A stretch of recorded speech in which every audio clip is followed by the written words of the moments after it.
To set up alarm clock on Samsung Galaxy A05, first we'll need to open our clock app. Then we can click on this plus button to start creating our alarm. Then we can choose a specific hour when it should ring. We can also adjust the days for example, we can select Monday, Tuesday, and Wednesday only, and then that alarm will only ring on those specific days. Then we can assign a different name for it, enable or disable sound, and also change the sound by clicking on it. You can even use Spotify or I think YouTube Music as well to use those sounds for your wake up alarms. Then there's the vibrations that you can also enable or disable and change the style for them when you click on it.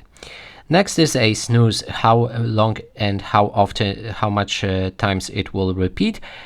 So we can choose that the snooze should last 10 minutes and then repeat 3 times. Next is the alarm background. If you click on it, then you'll be able to change the background for your alarm, how it should look like. And then we can choose a different clock and change the background right here. Now when we have everything, we can click on save and our alarm is set.